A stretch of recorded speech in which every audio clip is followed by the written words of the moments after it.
by their participation in Camp 3 and curtail your ambitions accordingly so that they are in sync with the rules and regulations of the party, the popularity of the president and the constitution of the party.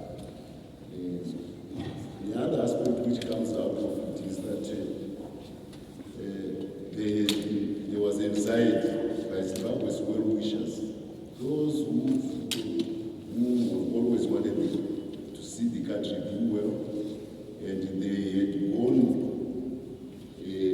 under cover during the last days of during the last two decades of the First Republic. People who like Zimbabwe, who wish well for this country from abroad, had sort of become reticent in their support of Zimbabwe, or actually, critical about the country which they wish so well for. President Mnangagwa restored their confidence and trust in Zimbabwe.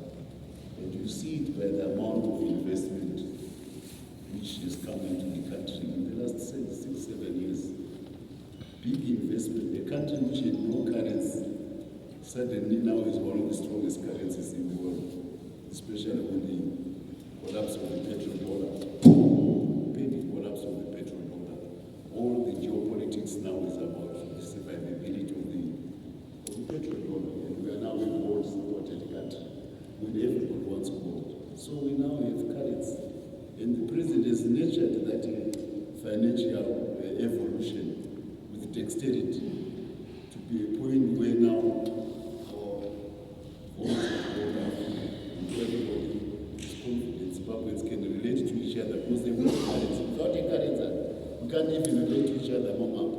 I can't even relate to any one of you. You see? He has restored all that. So these people wanted, this is also including the business community, they want stability and continuity. And when there was a feeling that 2028 was a terminal point for him, everybody started becoming anxious.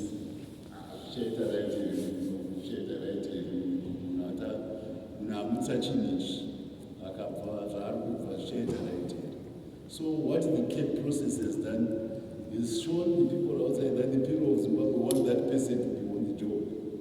And their confidence in this country, their trust in this country has been restored. I feel proud because I was reading this Sunday Mail. One article refers to the former American Ambassador Charles Lee. Was it here for about 2 years? And being black, being a former war veteran, he loved this country. He took the bold step of saying, even if there are sanctions by my country, I will fight to make America try to see things differently. It was really an act of boldness considering hostility at that time.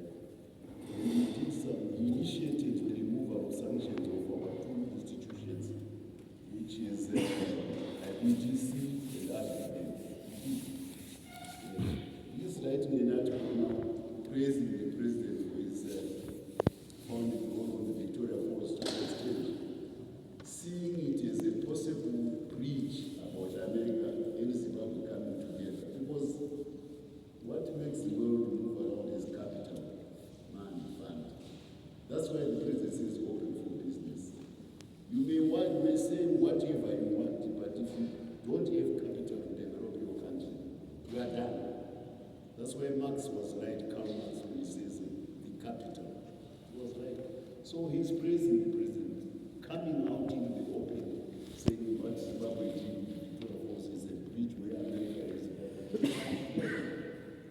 This is somebody who is retired as an ambassador as well, but he's touting the good work which the president has done. He's not the only one.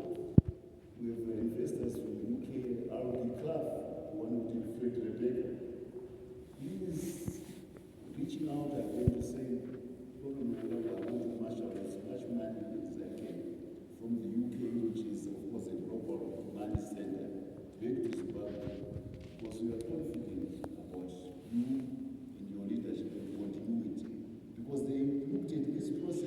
anxiety to say, how is it going to go?